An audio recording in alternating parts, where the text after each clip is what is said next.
안녕하세요, 국민 여러분. 자면서도 들을 수 있고, 샤워하면서도, 또 화장실 가서도 들을 수 있는 정치다 정치, 편안한 정치평론 시작해보려고 합니다. 영상 초반에 보면 국민의힘 나경원 의원과 민주당 박지원 의원이 서로 다투는 장면이 나오는데요. 박지원 의원이 먼저 조용히 해요. 나서지 마. 당신 남편한테 부탁해서 의원직 시키셨으면 좋지 뭘 그래. 나 바로 자기 남편한테 부탁해가지고 국회 선진화법 의원직 시켰으면 가만히 있어요. 라고 고성을 질렀습니다. 나경원 의원이 화가 나니까 누가 부탁을 해요? 왜 허위 사실을 말합니까? 증거를 대세요. 책임지세요. 라고 고성으로 맞선 상황입니다. 부장님 직권남용에다가 국회법 위반 수시로 하고 계시는데요. 이러니까 국회가 엉망인 겁니다. 박지원 의원도 사과하세요. 박지원 의원 사과하세요. 어디다 면책특권 뒤에 숨어서 거짓말하시고 마음대로 허위사실을 말합니까? 그렇게 거짓말하십니까? 뭐가 사실입니까? 당장 고발하겠습니다. 나경원 의원님 싸우실 거예요? 질의하실 거예요? 질의할 겁니다. 위원장님 이렇게 계속 싸우시면 발언권을 제한할 수 있습니다. 위원장 이렇게 하시는 것도 바로 직권남용이고 국회 선진화법 위반입니다. 자, 나라가 완전 이거 뭡니까? 대통령은 앉아서 본인 죄 지우느냐고 바쁩니까? 항소 포기시키더니 대장동 사건은, 대북 송금 사건은 뭐 검찰을 갖다 징계하라. 이거 대통령이야? 이런 일 하는 거 보신 적 있습니까? 정성호 장관? 이런 대통령, 역대 대통령 이런 대통령 있었냐고요? 뭐 어떤 특정 사건에 관련해서도 과거 여러 대통령께서 엄정한 수사라든가 아니, 조치를 지시한 적은 많이 있습니다. 검찰, 퇴정명, 검찰을 갖다가 감찰해라. 이런 거 하는 거 보셨습니까? 이런 나라가 어디 있습니까?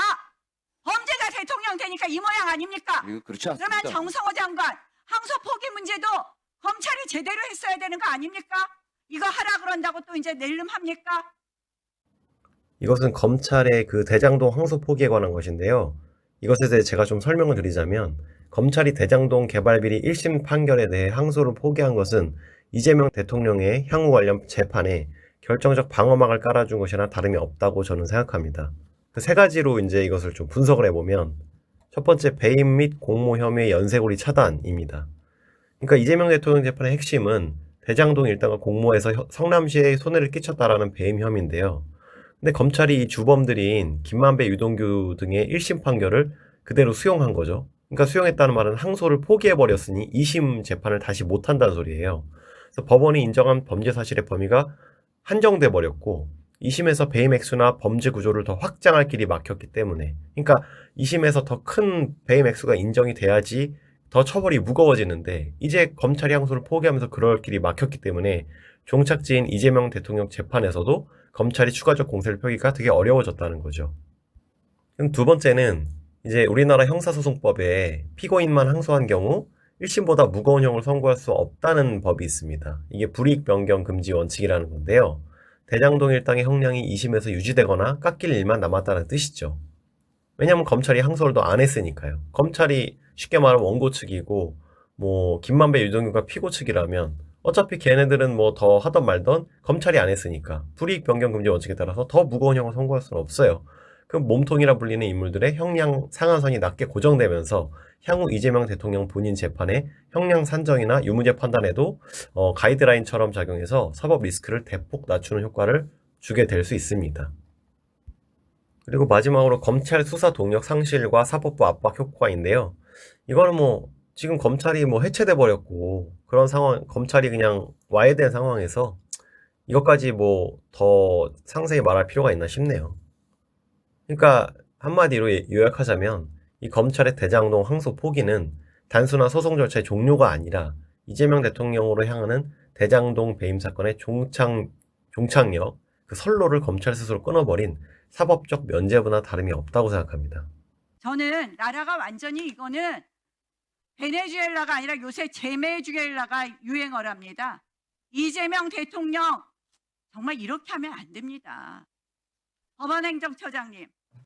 예. 지금 법원행정처 뭐 사법민주화 하는데 이거 인민재판 하겠다는 거 아닙니까? 저는 나라가 이 대한민국 언제 이렇게 됐습니까?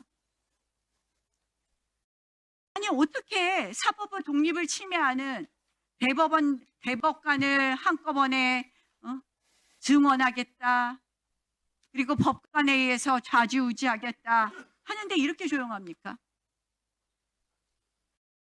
검찰도 마찬가지입니다. 법무부 장관도 그 자리에 계시면 사실대로 말씀하십시오.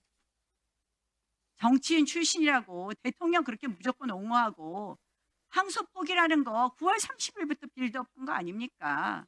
뭐 그렇지 않습니다. 저도 가능한 한 우기시지 네, 마시고요. 저는 네. 이렇게 생각해요. 저는 검찰 대통령 존중하려고 노력하고 재판을 제대로 하려고 저희 빨리 최선 다하고 재개하는 있습니다. 것이 오히려 사법 정의를 실현하는 거라고 생각하는데요. 이 부분에 대해서 대통령 하나 죄 지으려고 이렇게까지 나라의 시스템을 망가뜨리고 있는데 검찰 망가뜨리고 이제 법원 망가뜨리고 그 후가는 어떻게 되겠습니까? 우리 국민들 피해 구제는 어떻게 되겠습니까? 여러분들 지금 민주당이 통과시킨 사법개혁 3법이라는 거 혹시 아시나요? 제가 간단히 설명드리면 첫 번째는 법 왜곡죄라는 건데요. 판사나 검사가 법을 왜곡해서 부당하게 적용하면 최대 징역 10년에 처한다. 이런 법이거든요. 여당 정치인을 유죄 판결하는 판사나 수사하는 검사를 합법적으로 감옥에 보내 보복하겠다. 이런 시각으로 보는 그런 비판적 시각도 있거든요. 근데 이 법 왜곡죄의 가장 큰 문제가 뭐냐면 깡패 같은 또는 마약범 같은 그런 극악무도한 범죄자들 있잖아요. 아니면 살인범도 될 수 있고 뭐 아동 강간범도 될 수 있고 정말 극악무도한 범죄자들이 판사나 검사 그런 말하자면 사법부에서 굉장히 중요한 역할을 하는 공무원들을 뭐 물론 늘공들도 포함되겠지만 그런 사람들을 고소할 수 있다는 얘기예요. 그러니까 도둑놈이 형사를 고소할 수 있다는 얘기죠. 이게 말이 되는 법입니까? 아니 물론 판사나 검사도 잘못하면 처벌받을 수 있는데 그건 이미 우리나라 법제가 있잖아요. 판사나 검사도 잘못하면 고소를 할 수 있거든요. 그런 법제가 있는데 도대체 법 왜곡죄라는 걸 왜 만드는지 이해가 안 되고요. 두 번째는 재판 소원제라는 건데요. 이거는 대법원이 내린 최종 확정 판결에 대해서도 또 한번 심판을 하고 나면은 이 헌법 소원을 청구할 수 있게 해서 쉽게 말해서 대법원에서 유죄가 나와도 헌재를 통해 판결을 뒤집을 수 있는 사법 체계 무력화 장치입니다. 그러니까 그러면 대법원 우리나라 3심제를 지켜왔잖아요. 그러면 대법원이 왜 필요합니까? 그리고 대법원에 그러면은 처지가 뭐가 되는 거죠? 우리나라는 사실 대법과 헌재가 서로 간에 어떤 견제 균형을 이루어왔어요. 어떤 것이 더 위다 아래다가 할 거 없이 각자의 파트를 잘 맡고 있었던 거죠. 그러니까 헌재는 헌법에 관련된 판단을 그리고 대법원은 형사나 민사에 대한 판단을 잘 맡아서 이렇게 서로 견제 균형을 하고 있었는데 헌재를 그 위에 올려버리는 격이거든요. 그럼 대법의 위상은 뭐가 되겠습니까? 이건 말이 안 되는 법이고요. 또 대법관 증언법, 대법관 수를 14명에서 26명으로 늘리는데 그러니까 이 중에 22명을 이재명 대통령이 임명하게 하겠다. 아 이게 진짜 이게 나랍니까 이거?